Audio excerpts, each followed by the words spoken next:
Hi, everyone, and welcome. We are so glad you're here today. I'm looking forward to introducing our speakers and getting started. But first, I just wanted to go over a bit of housekeeping about how this meeting will run and how we're going to moderate the Q&A. So just a reminder that we are all in here together as a community. At ME Action, we believe everyone is welcome in our space. We all come from different backgrounds, we hold different beliefs, we live in different areas of the country and experience different levels of severity. But ME is what unites us.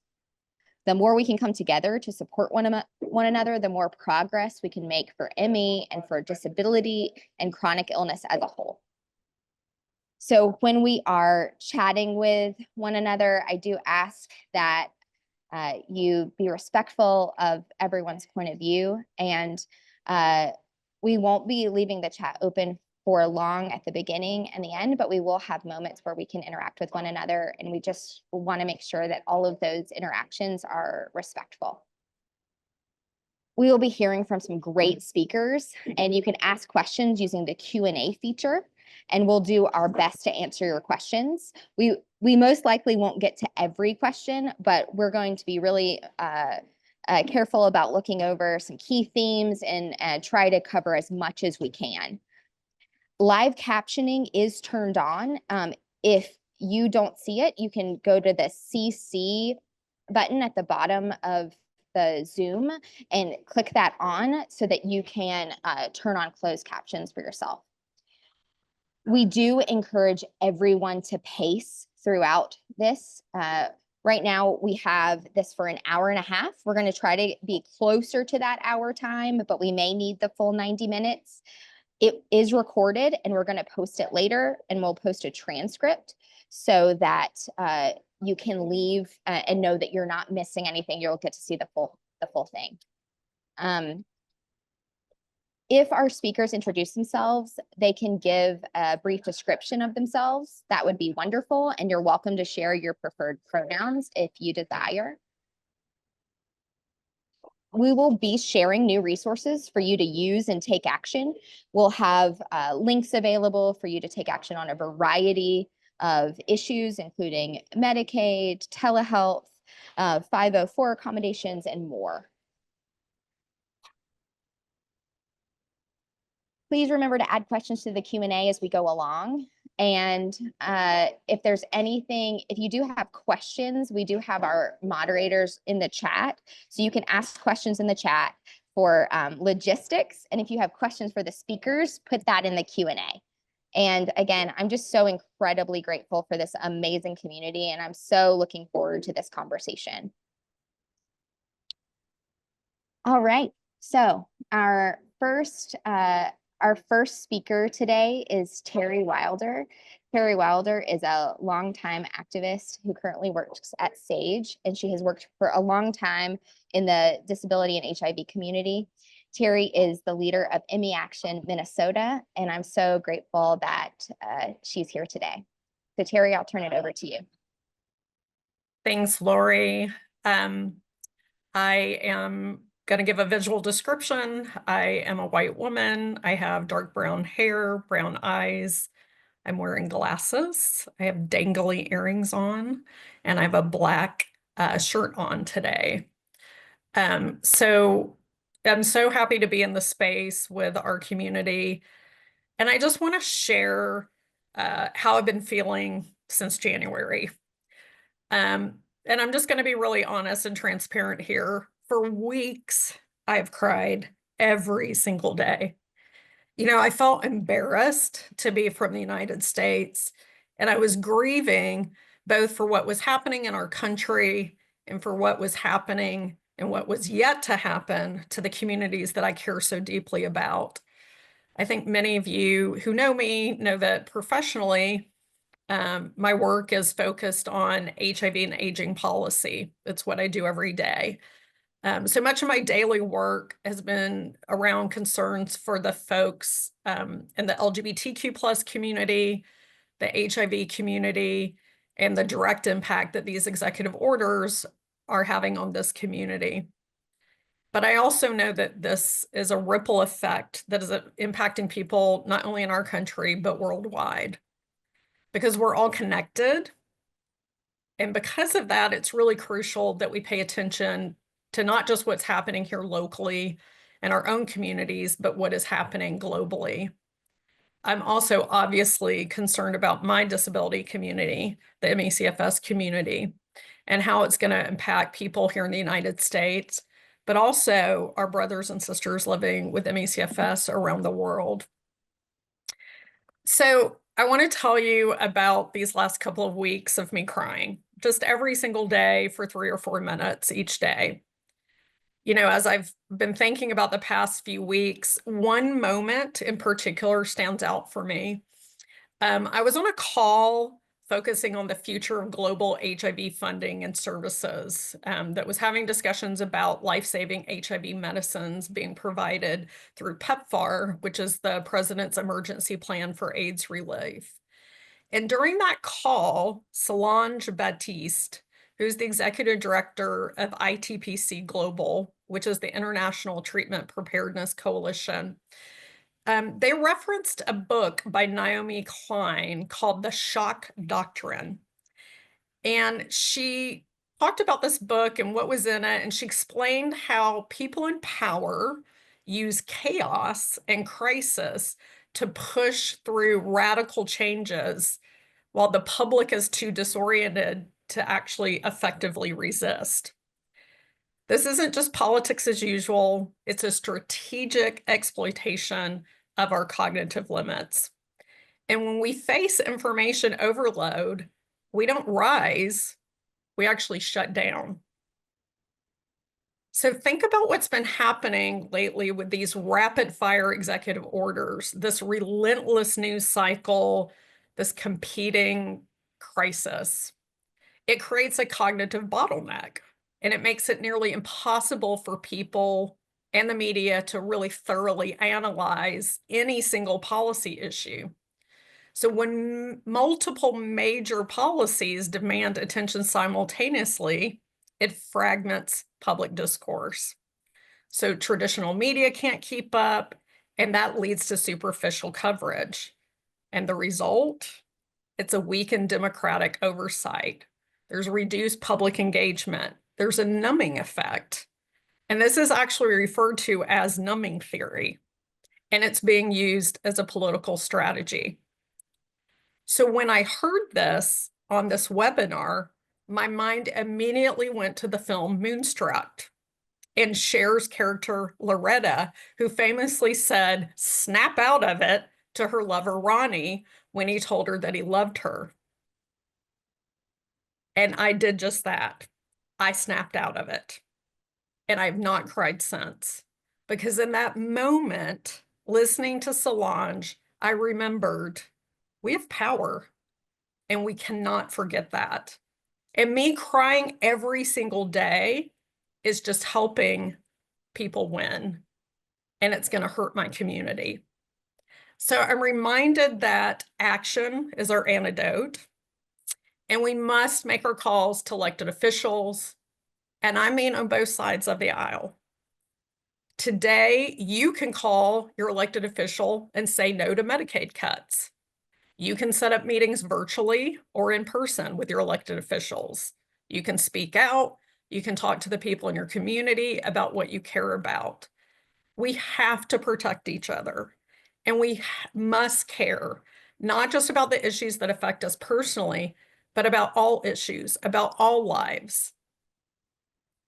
Crisis is actually an opportunity.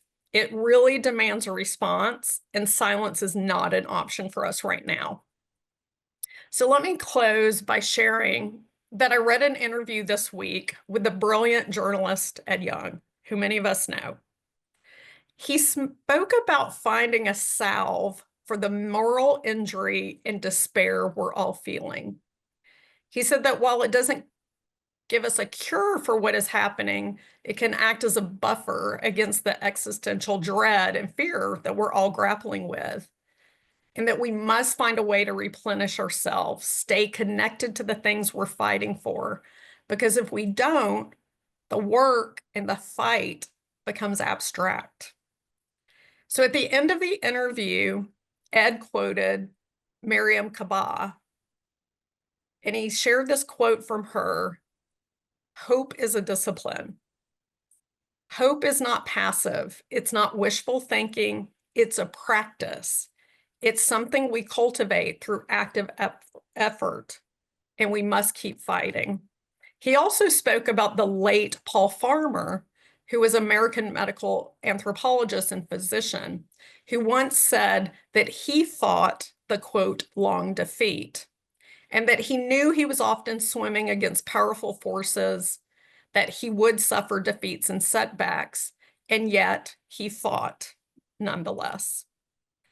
So I urge you all to read this amazing interview with Ed Young in the New York Times. It's filled with lessons for this moment, and it gives you an update on what Ed has been up to since he left the Atlantic. And I want to remind you of some of the lessons that I learned from ACT UP, the AIDS Coalition to Unleash Power. And that's that silence equals death and knowledge equals power. We must hold firm. We must fight for what is right and against what we know is wrong, because we deserve it. Our community deserves it. And together, this will help us push forward. Thank you so much, Terry. And thank you for joining us. I do want to remind everyone to rest if you need to, turn your video off if you need to, and just a reminder that this is going to be recorded for all the folks that just joined. Our next two speakers are from New Disabled South, an organization that we love and admire and look to for so many things. Casey Amon Wilson is our co-chair on the board. And as the co-founder and chief operating officer of New Disabled South, she brings over 15 years of experience building and scaling mission-driven organizations to the work of advancing disability justice across the South. And AJ Link is the advocacy director at the New Disabled South. He was the inaugural director of the Center for Air and Space Law Task Force on Inclusion, Diversity, and Equity in Aerospace, and is an adjunct professor of space law at Howard University School of Law. I'm so honored that they both had time to come and speak with us today, and I'm going to turn it over to both of them now. Thank you so much, Lori. And I'll just start by saying I am really here to add color and in a supporting role for AJ, who's our policy director.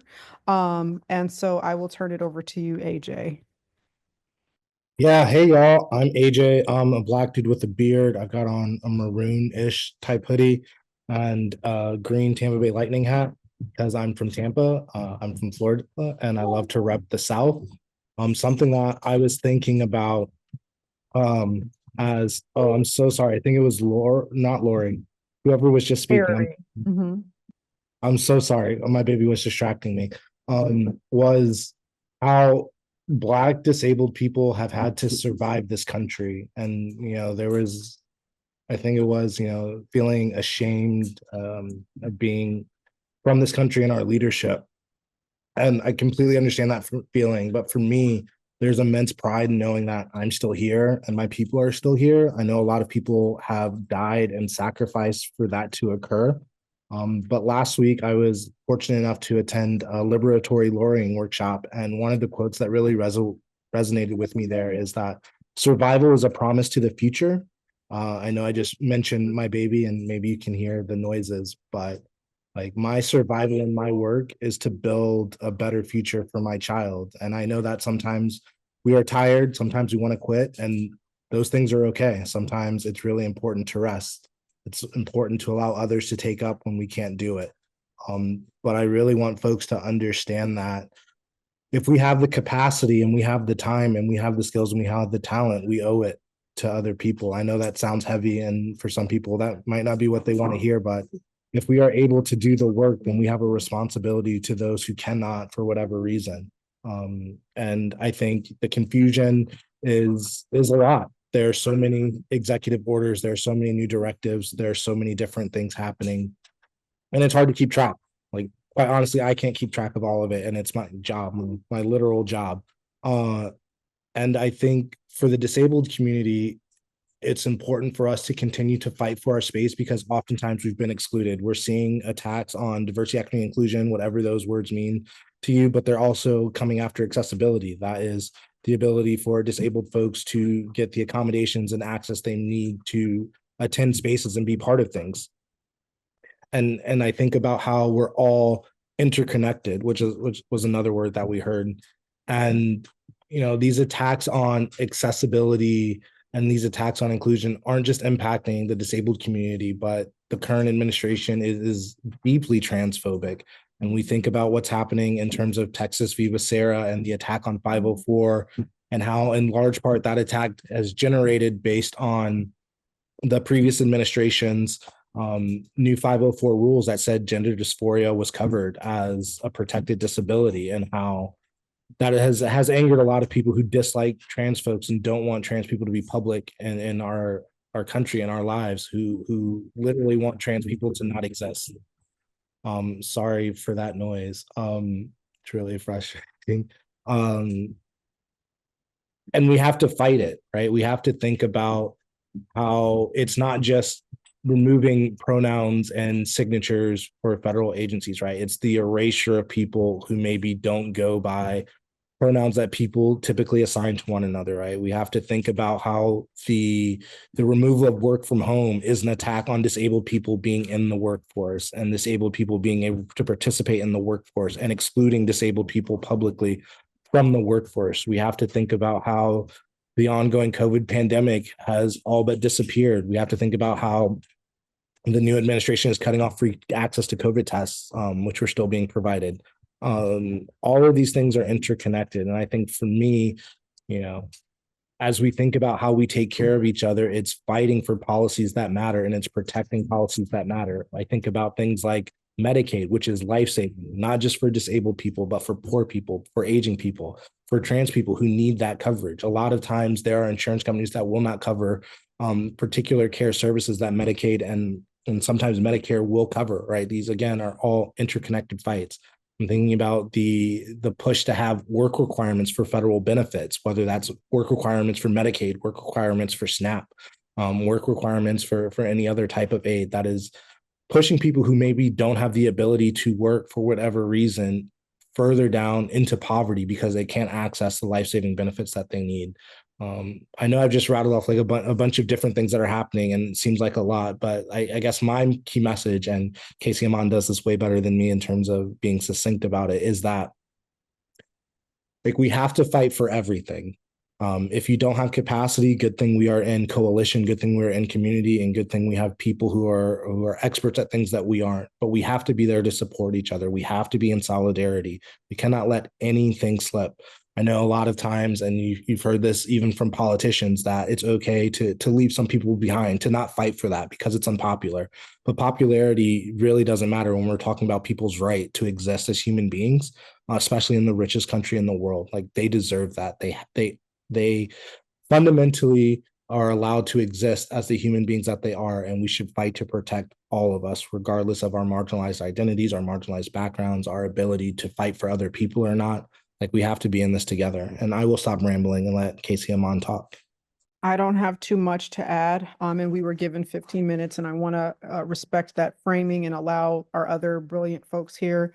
But one thing I like to leave people with, and I'm not an optimist in general for various reasons, but what I like to say is that sometimes when it comes to the inundation or the shock doctrine and all of these, just the constant barrage of assaults on our personhood, on our rights, our liberties, such that many of us have never experienced directly, but many of us have been experiencing our whole lives, is that, when you hear this take home message of no one left behind and we all have a part to play, I like to say start somewhere.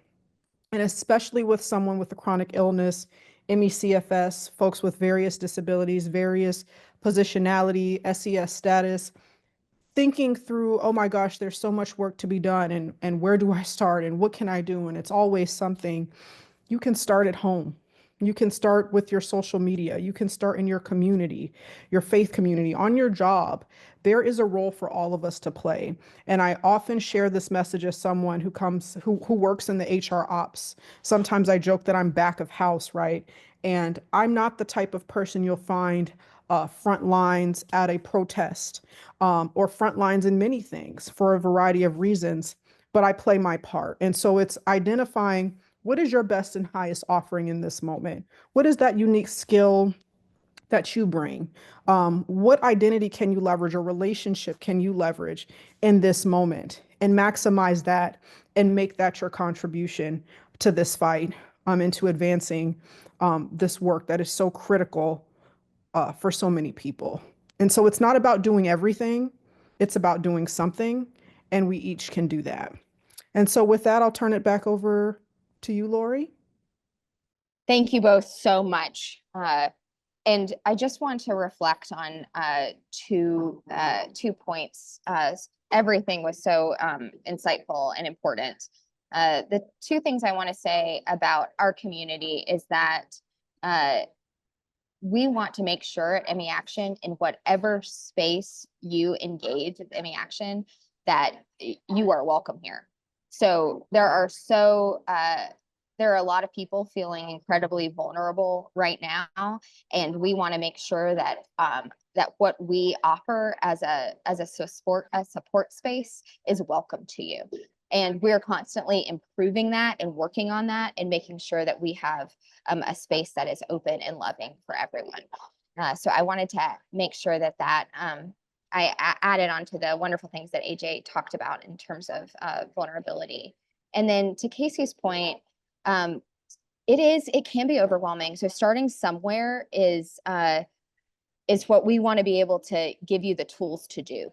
So we have, at the end of this, we're going to be sharing with you a new Take Action page that have a list of very straightforward actions. Some is on Medicaid, some is on telehealth, some is on 504 accommodations, and then on protecting and fighting for science. And we're going to try to keep that as updated as we can so that they're very straightforward and you can take action in whichever way makes the most sense for you so that you can just start somewhere. So thank you for saying that, Casey, and thank you again for being here today. Next, I wanted to turn it over to Allison Sobrana. Allison and ME Action have a long working relationship. She has done so much with her work with body politic and has kept so much of body politics programming and communications alive through ME Action, and has helped so much with our home and community-based services as we're building some of that programming in the state of Minnesota. Allison is here to share her story about Medicaid. Thanks, Lori. So as many of you may know, I am a person with ME and have been sick for over 10 years now. Like many of us, I got a virus and I never got better.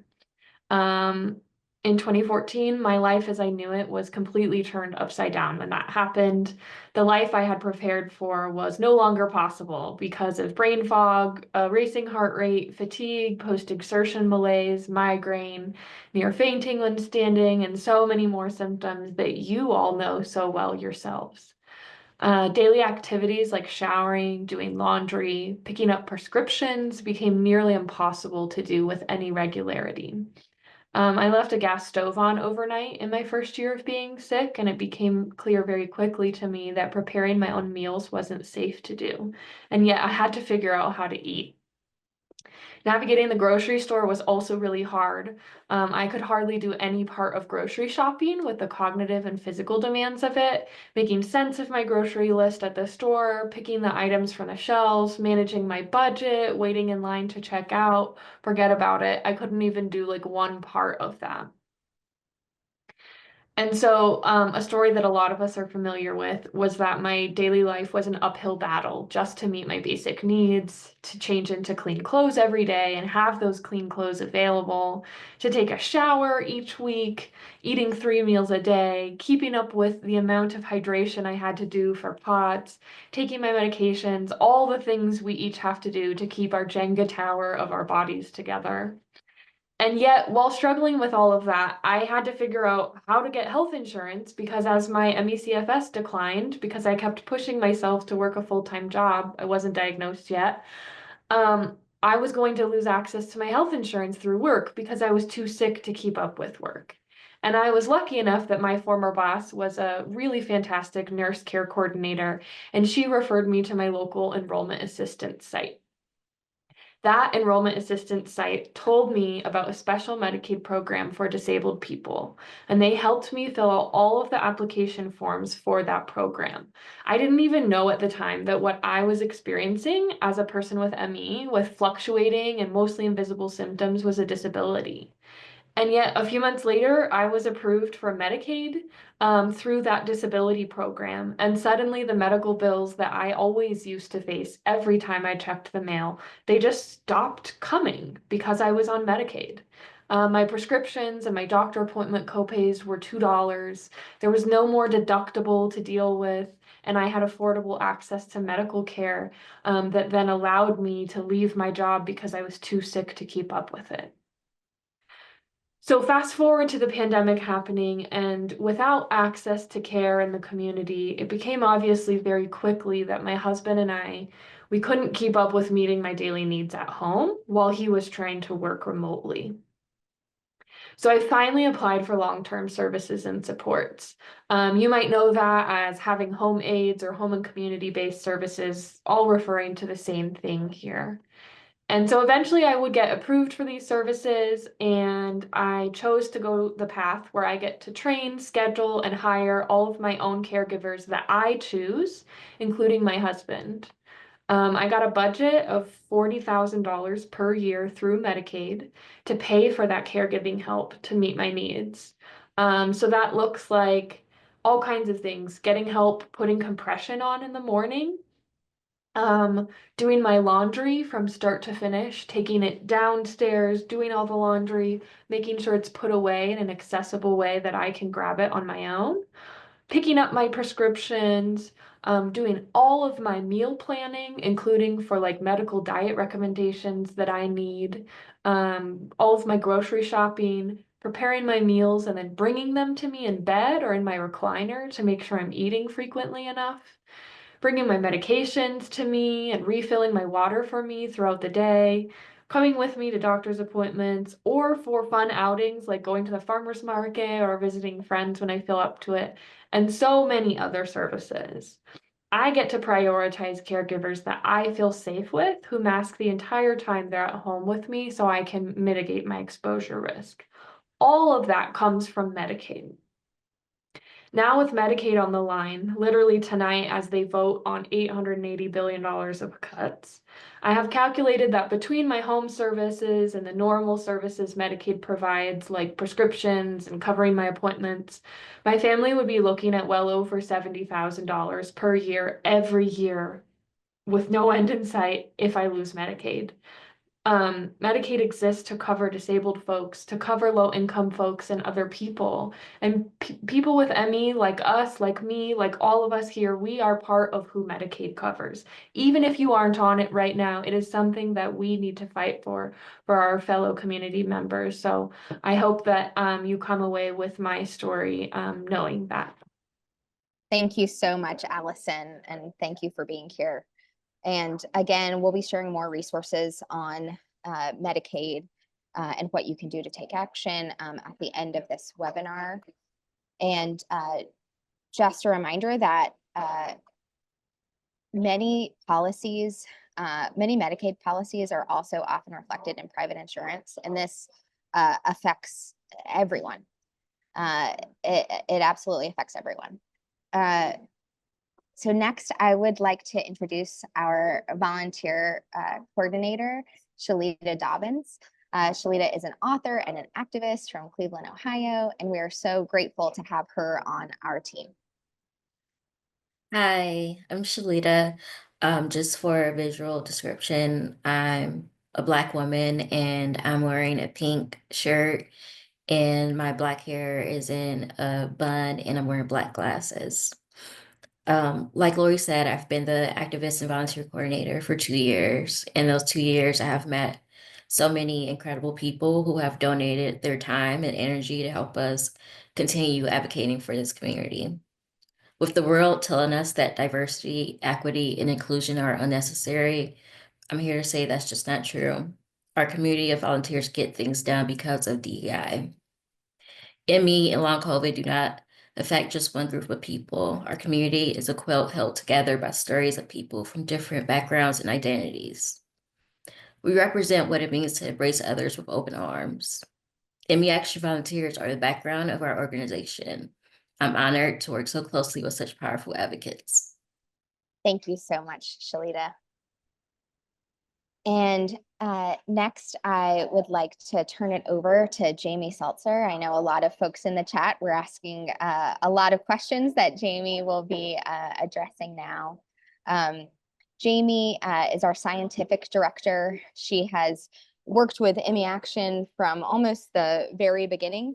As many of you know, she has been in the spotlight so much of the last 4 years and was named in the Time 100 for health. We're incredibly grateful to be working with Jamie and for someone that is so active in this space and fights for people with ME every day. So I'll turn it over to Jamie now. Hi, everybody. Thanks so much for listening. I'm going to go ahead and share my PowerPoint. So I wanted to cover what's going on with the government agencies in science and medicine. This is a bit of a long story. Please do bear with me.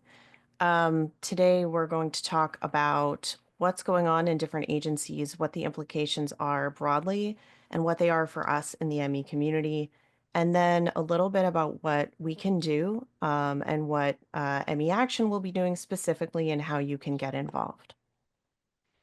So, if this is a first time that you've actually heard all of these things at once, I want you to take a moment to breathe. Remember, do not be daunted by the enormity of the world's grief.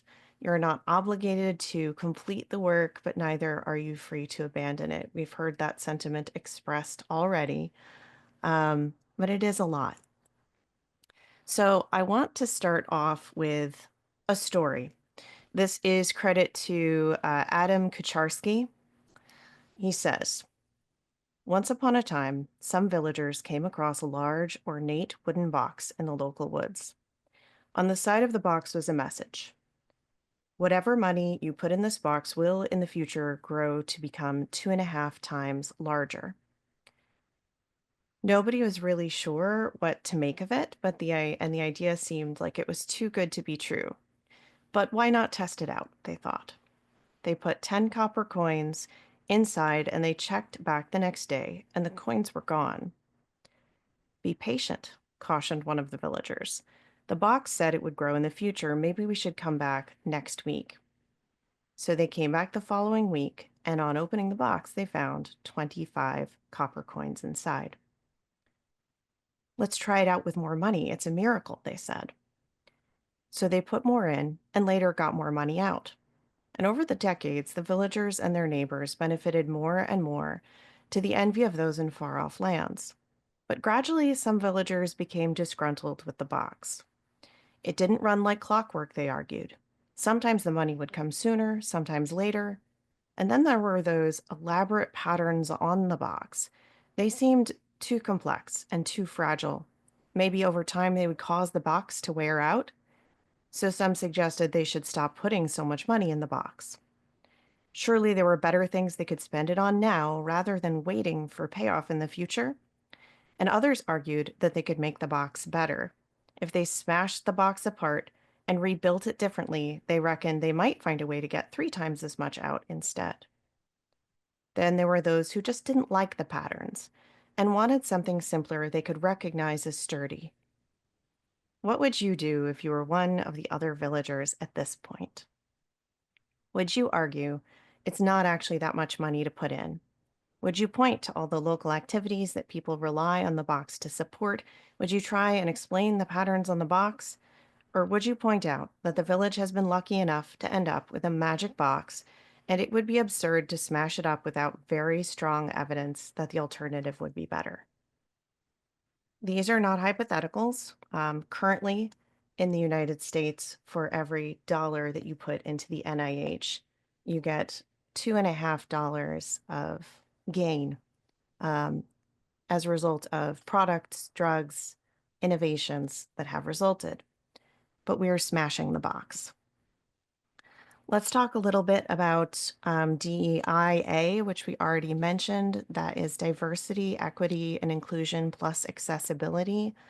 An early executive order promised reprisals against anyone engaging in projects or hiring practices that explicitly included or featured or recommended the inclusion of people of color, disabled people, first generation learners, and basically everybody that diversity, equity, or inclusion covered.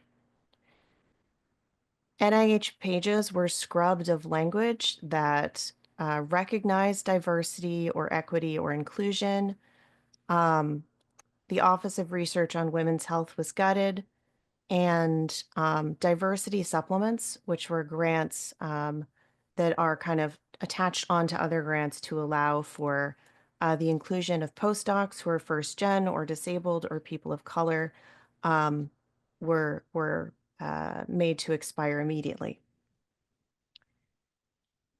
The NSF, which is the National Science Foundation, put together a list of words that would automatically reject a grant.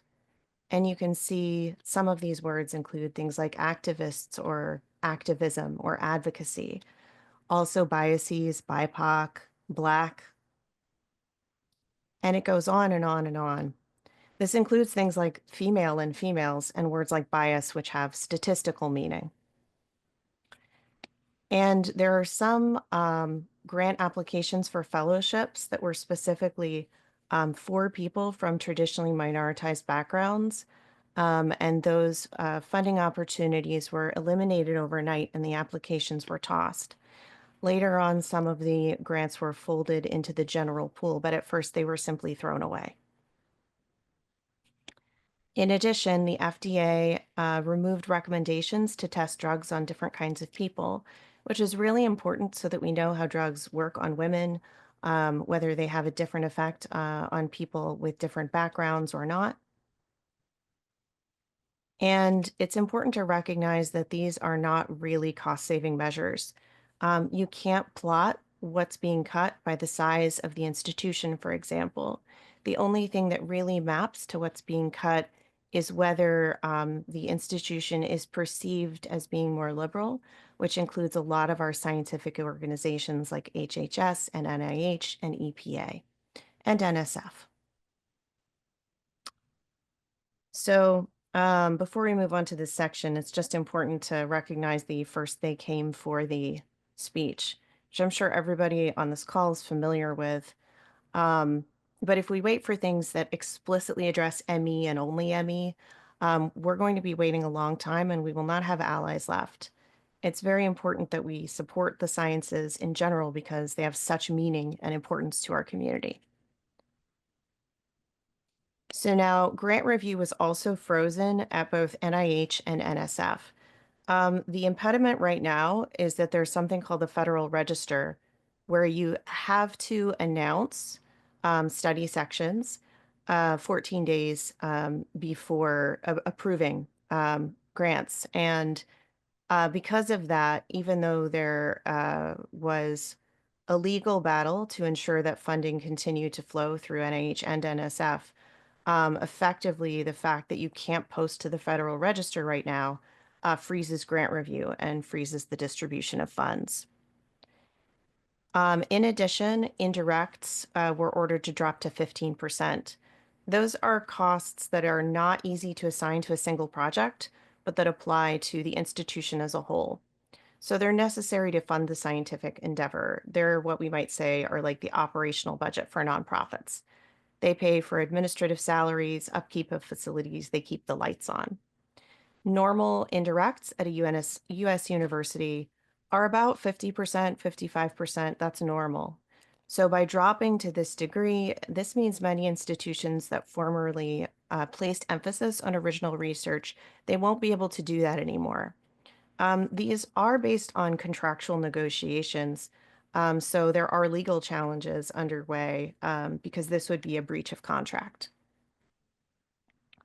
In addition, all of the healthcare and science-associated governmental organizations have been experiencing massive layoffs.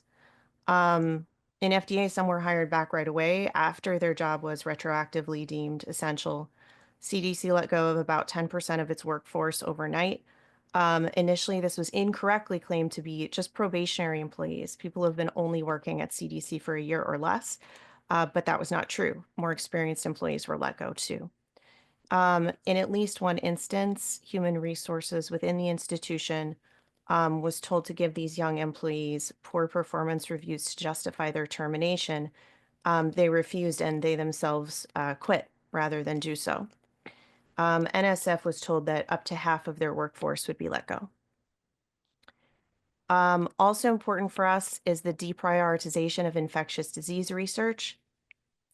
There is a proposed bill out there right now, HR 1497, which suggests that allergy and infectious disease at NIH be broken into 3 separate institutes. There's also a lot of messaging about deprioritization of anything to do with COVID. And as you might know, the HHS Long COVID Committee was just dissolved. So we're used to thinking of these institutions as these gigantic monoliths. And sometimes we rightfully are fighting them for more funding or more focus or to keep their promises. But all of these institutions are made up of hundreds of thousands, if not millions of people. It must be millions because hundreds of thousands have now been let go. So this on the left is an example of a young researcher who moved from Alabama to Bethesda, worked for NIH for less than a year. And we all know that the cost of moving across the country is phenomenal. And it's very challenging. She probably will not be able to afford to move again. And on the right, someone from the US Geological Survey who was let go. And of course, it affects us as well. So this is a run through of how these different changes at these institutions affect us. We helped create the research roadmap and we want to see it funded. We want CDC to keep monitoring these incipient outbreaks like bird flu and influenza A, measles, and tuberculosis, which are all in minor, but hopefully will stay that way, surges. We want the consequences of infection to stay a priority at HHS. We want NIAID to stay intact. Some of our strongest allies are there. We want good, reliable vaccine information, and we want it to be publicly available. We want to keep a robust research infrastructure that could theoretically lead to different treatments and managements. We want our scientists to be able to speak freely, and we want them to be able to do so without fear of reprisal. We want qualified people to be leading agencies that act on matters of science and medicine. We want FDA to be able to test drugs so we know how they affect different people differently. We want research on disability, and we want our state, local, and national governments to be able to hire disabled people when they're the best for the job. And finally, we want our disabled children to keep the educational access that our taxes pay for. So, ME Action is going to have regular actions that you can take, and we're going to host calls where you can take them in community. I will be hosting some of those myself. We'll host working groups and workshops to create products that help advance scientific communications in your region. We are going to be with you every step of the way, and you're going to be able to find our actions on meactions.org. Now, I don't want to take up much more than 15 minutes. I've had about 14 minutes now, so I'll do my best to finish up. This is mostly a statement that science is political and it can't escape being political because politics defines who gets to be a scientist. Politics defines what grants get funded. Science and politics are inextricably intertwined. Considering that this is soon, I wanted to point out that Stand Up for Science protests are going on in cities across the country, including at the National Mall in DC. It's standupforscience2025.org. Science Homecoming is a great website that will teach you how to write articles in your local press about the importance of science and science funding. ProtectDemocracy.org is a nonpartisan nonprofit, and it has 29 actions you can take right now to support democratic processes where you are. Emmy Action is going to be leading folks through some of these together. And there's a great article from Christina Pagel that talks about 8 different things that scientists can do. And that is my target for one of the workshops that I will hopefully be leading soon. And that's it. Thank you so very much for listening. I really appreciate you being here. Thank you so very much, Jamie. We will be getting to the Q&A right after our next speaker, and I'll also be turning the chat back on so that you can talk with each other. We have 2 speakers left, one that will talk before the Q&A and one that will close us out after the Q&A. Next, I would like to introduce you to Ben Suborger, who is our Advocacy Director at Emmy Action, who is going to speak a little bit about community care. Hi, everyone. It's good to see so many of you all here with us. I will be short because I'm short on spoons, like many of you all. I spent the weekend contacting my elected officials, contacting my family and friends that I knew in different congressional districts to call their member of Congress about protecting, stopping cuts to Medicaid. Which I encourage all of you to do and to take that action. But I know those actions take a lot out of all of us. Whether it be brain fog, headaches, your ability to stand, all these things, we take action from a place of embodied experience. And I know that can be frustrating. That can be frustrating of the limitations and impairments we experience through our disability. And it is easy for us to feel insufficient for the moment, disconnected, alone. And that is why I just wanted to take a moment to remind all of us that caring for each other is also a means of continuing this fight. There will be many actions to come, and we will keep letting you know about them and calling you to action as is important. And protecting, watching out for our community, watching out for each one of us is an essential part of keeping this movement going. We are all sensitive to the vulnerabilities of our own impairments in many ways, and as individuals alone, that makes us vulnerable. But the connection those disabilities form with other people are our source of strength.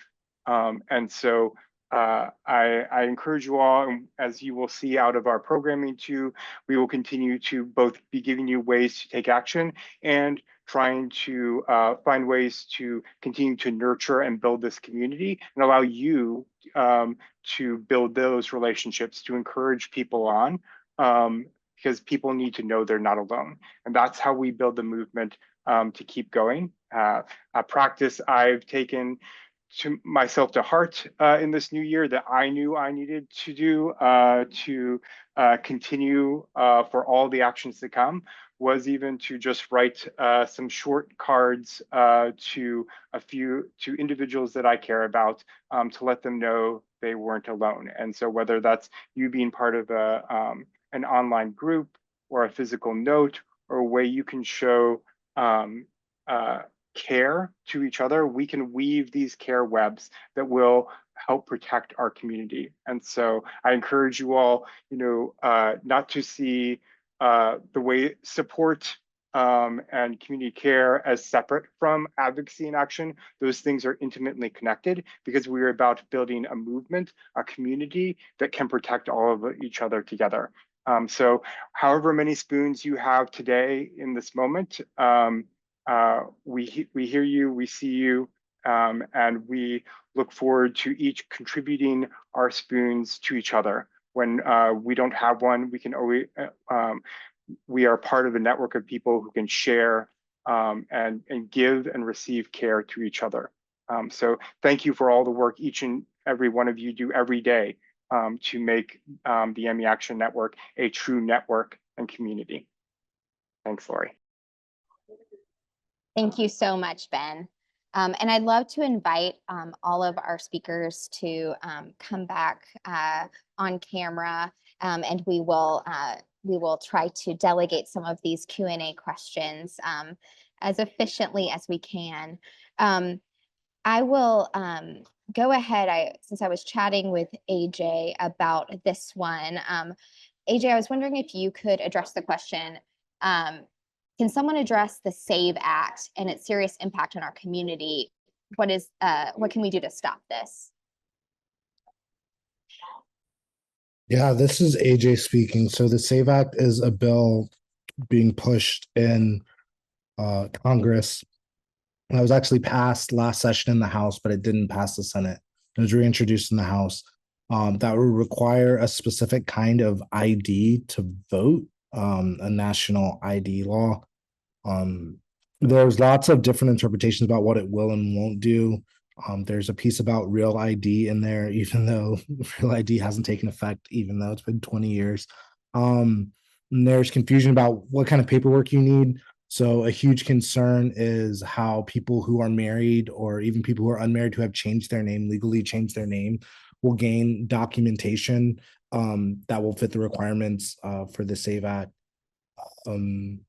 And yeah, it will probably, if it were passed, it would probably suppress the vote because it would make voting access harder for lots of different people. And I guess the way to stop it is to call your representatives in Congress. I'm in DC, so I can't really call anyone.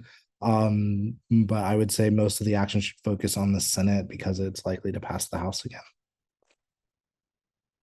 Thank you so much for that, AJ.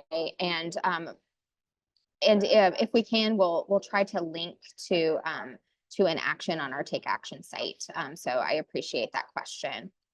And Mary Ross has a question of how many people are on this call. They're saying it would be nice to hear so that we feel part of the larger community. And I just want to say right now we are gathered with 181 people.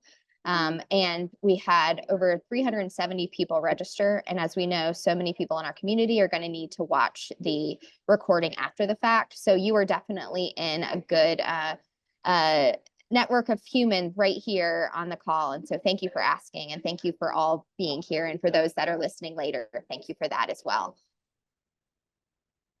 The next question we have is around the research roadmap, and I can answer that one. Cynthia was asking if we can give an update on the research roadmap. And I will say that for those that don't know, there is an MECFS research roadmap that was done last year with the NIH. It took a lot of advocacy to get to that point, and it is essentially a strategy for how to move forward with research for ME. And we had written a letter to the previous NIH director asking them to fund this roadmap as a line item. Right now, we do not have a new NIH director confirmed yet.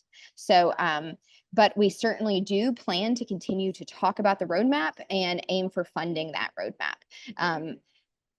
As Jamie pointed out, there are lots of cuts to the NIH, but it doesn't mean we're not going to try to make sure that we have allocated funding for ME. All right. And then there was a question about Social Security, disability, and telehealth. I answered some of them in by text, but yes, you can go ahead, Oh, Laura. great. Can you reiterate that answer, Ben, so that other people can hear it as well? Yeah, the telehealth one, telehealth is very important. It is coming up for renewal. It needs to be extended, and the deadline is in March. And we have a call to action page on the site that we will be sharing. We've shared previously. There are many other good petitions out there. One of the resources we also link to, if you want to learn more about telehealth, is telehealthaccessforamerica.org. Has a lot of good facts and information about that. And so these are the things we need to get out into the community for people to realize what will be the impact of severe and existential cuts to Medicaid for all our communities. What will be the impact of not renewing telehealth? And what we need to do at this time is to make sure all of our elected officials know that we are holding them accountable to provide the services that we need to live. And so, thank you. Thank you so much, Ben. And Terry, on our state chapter call on Saturday, you did such a great job of talking about reaching out to politicians from both political parties. And it definitely spoke to what we believe at ME Action. And I just wanted you to share a little bit about what it means to reach both political parties.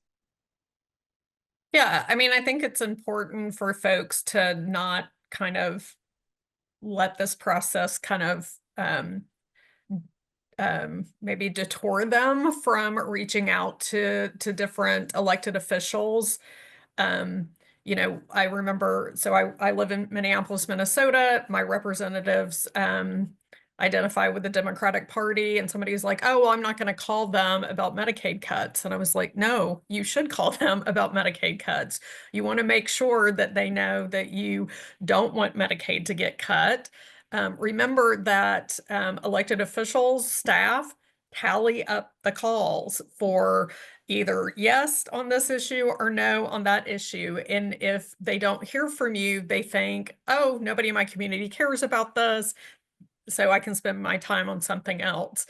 So I called my senators and I called my House rep. Interestingly, two of them, their voicemail was full, which made me think, oh, people are calling this weekend because the communities across the country, particularly the disability community, have done such a great job putting the call about these Medicaid cuts. And I'm using that as an example because Medicaid cuts, as Allison talked about, you know, impact our ability to get health care like for our own bodies. But remember, Medicaid dollars keep our hospitals open. So if we're not calling about Medicaid and these cuts go through, don't be surprised if your local hospital closes. That means if you ever had an emergency, 911, where are they going to take you? So, you know, calling Democrats, call Republicans. People are like, oh, well, some of the Republicans are never going to listen to us. I don't know if that's true because I think they want their hospitals to stay open in their community. You know, people often talk about moderate Republicans contacting them. So I think this is the time for us to not get so focused on, oh, who might or who may not want to hear from us. Call. You have to call about these issues. And if we can change the setting for the chat, I can put the number in there for people to call because there is a very important vote happening right now about Medicaid. Thank you, Terry. I did update the chat setting, so you should be able to put it in the chat. And there is a question, I think, for both Casey and myself, which is, are ME Action and New Disabled South engaging privately funded research organizations? Yes, absolutely. So we are absolutely working with and collaborate with privately funded research organizations, and are always looking for more partnerships and collaborations. And I'll say right now, New Disabled South, we don't have any direct partnerships with private research orgs. our work right now is a lot of in-house stuff and a lot of individual folks from some of those think tanks or research spaces. And our body of work is a bit different than Emmy Actions. We launched a think tank. We've launched a think tank this year, and we work a lot with our policy department on kind of the strategy on who to engage and how to engage. So it's a little different than Emmy Actions. Thank you, Casey. I believe, and if anyone on the Emmy Action team, we've answered a lot of questions typing, but if anyone sees anything that is still open or there's something we hadn't covered, please let me know now. Jamie? Yeah. Yeah, there was a question about what are some actions we can take that are kind of low spoon effort that I think Adrian had noted. And I think the Science Homecoming slide that I mentioned earlier, where you can write to local outlets, the 8 things scientists can do, which I hope to have a call about. And then also, if you follow me on Blue Sky, I often have a lot of really very straightforward advocacy actions, and I use the tag do something so that it's really easy to find them. You can search for that tag from me, and I'll put in the chat what my handle is. So there were 2 things that I just did today, and they're very short and easy. Thank you, Jamie. And Ben? Yeah, and I'll just play tag team on Jamie. I don't know, for some of you all, maybe like me, and not enjoy phone calls. For some of that may seem intimidating or a lot. So I know everyone can't always make a phone call to their elected officials. Sometimes you can't get through. But I do want to again make the recommendation, especially if you have never contacted your elected official by phone before, that can be really important way. And one of the reasons to do that can be that phone calls, comments, views expressed by phone call are often logged quicker than those by email. So it's a way that you can both indicate the strength of your view and get it faster to elected officials. And if you feel that you don't have the cognitive ability to be able to be engaged in a conversation with a staffer, one simple thing you can do is to call after hours or on the weekend and leave a voicemail. And so that can be a very simple thing. If you dial a number, it goes to voicemail, you read the script of the thing you want to say, and then you hang up. And so I just want to flag that for some people who may not be familiar, that can, calling your congressperson can both be an effective way to pressure and a low spoon way for some people. Not everyone can do it, but I encourage those who can to think about that option. Wonderful. Thank you so much. And someone did just ask in the chat if emailing is just as effective as calling. So I appreciate you touching on that, Ben. The Medicaid toolkit is organized by spoons, so you can look and see what you are able to do on what day. And we try to organize as much of our toolkits as possible in this way. Jamie, you have a question from Janet Defoe, who I'm so glad is here. Jamie, can you send us that 8 things scientists can do? And I'm sure we can post that afterwards. Yeah, absolutely. I'll drop it in the chat. And someone asked what internationally can be done. And I still think that it's worthwhile to reach out to your politicians, whatever country you're in, and tell them what's going on. And in some particular cases, you can pick a particular issue that troubles you, especially, and make your government and your politicians aware of it. Thank you, Jamie. And we have 2 questions left, and I would love for AJ, I would love to get your feedback on this one as well. Curly is asking, is there a specific action now we need or should be taking specifically regarding our most vulnerable population, people of the global majority, BIPOC and trans community?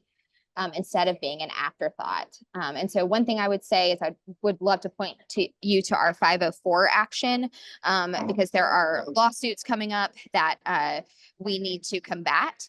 And so that's on the Take Action page. And I would also love to hear AJ's suggestion. Yeah, this is AJ speaking.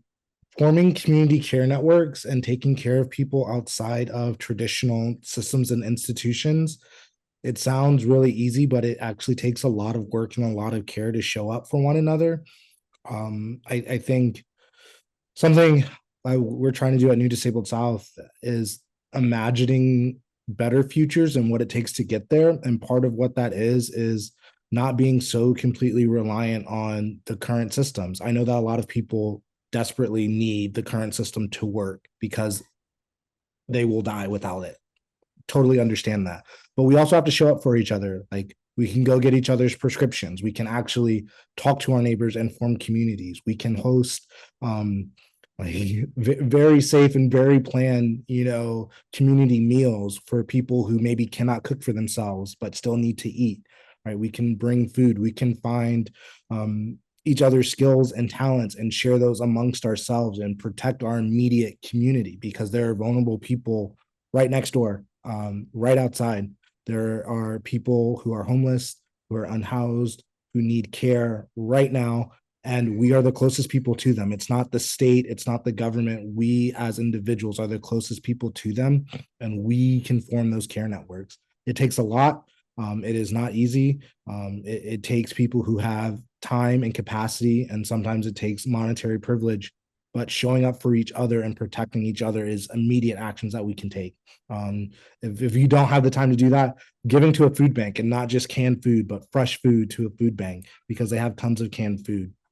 Donating to an abortion fund for people who need that travel assistance. There are so many people who are doing so many different things.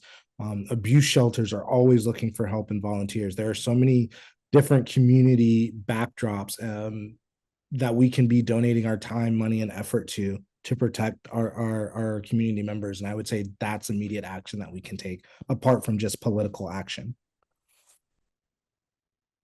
Wonderful. Yes. Thank you very, very much. I want to be careful about our time. We have 15 minutes left, and I want to make sure we hear from Omar. So I did want to address a question in the chat. We were hoping to have Rabbi Elliot Kukla come and close out our town hall today, but he was unable to join us due to a family emergency. So I apologize for that, but I'm hoping that he can come and join us in the future. So Ben, if you may want to look in the chat and see if you can answer a couple of the last questions, and then I would like to turn it over to Omar to close us out. Hi, everyone. It's a real honor to be in community with all of you right now, and I'm grateful for all of the other speakers and all the people who have attended. I am middle-aged man with gray hair and maybe tan or caramel colored skin in a blue shirt. I'm also, perhaps in this community, best known as Jen Brea's husband. Jen Brea was a co-founder of ME Action, director of Unrest, and a real believer in a model of bottom-up grassroots activism as an important way that this community would be heard. And so I, am honored to kind of carry the torch on behalf of all of the people who've helped make ME Action what it is today, and her and Beth Mazur. So I wanted to begin with one idea that's been helpful for me over the last few months, which is I was an intern in the Congressional Black Caucus years ago in college, and they had a slogan which was, we have no permanent friends, no permanent enemies, just permanent interests. And I think it's useful in a moment when politics are swerving so unpredictably to realize to just sort of keep as a North Star, like we have values, we have permanent interests, and those are the things that we will remain true to. And that we're, as Lori said, a big diverse community. There may be weird opportunities in crisis or in coalition with people we disagree with on many things. And we need to be ready to seize those opportunities while at the same time being prepared to fight for, to defend what needs to be defended.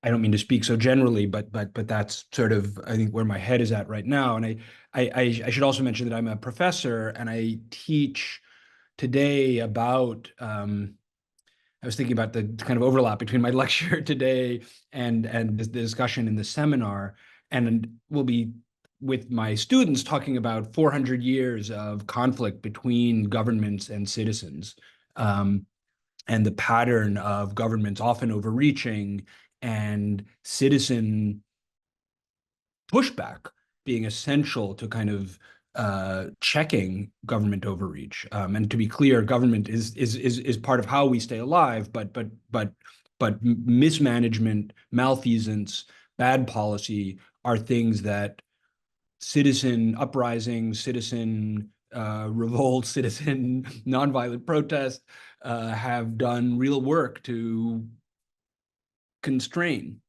And as Terry said, I take real inspiration from movements like ACT UP and the movement to fight for dignity with people with AIDS. I'm a student of the civil rights movement and have published research on that. And think in these moments, when I am feeling somewhat, if I have moments of despair, I think about my grandparents who, in one case, on one side of my family, fled Jim Crow in the South and moved to the Pacific Northwest to find was kind of escape to freedom. And on my other side, fled the Holocaust. And they were up against pretty terrible things. And echoing the quote that AJ said, I think it was AJ, that hope is a practice. I forget now who said it, forgive me. Terry, that might have been your line. I think it was me. Yeah, sorry. Quoting Ed Young, who was quoting Ed Young. Yeah, quoting Miriam. But I think that's right. That's right. Like I fundamentally cannot get down with like I can understand despair, but fundamentally I feel like I come from a tradition of people who looked at really terrible situations and found ways to fight back, to assert their own agency, to find their own path forward. And that doesn't mean we don't lock arms and fight together, but it means we don't give in. And so, it's a real honor for me to be an ally of the ME CFS community. It's a real honor for me to be involved in ME Action.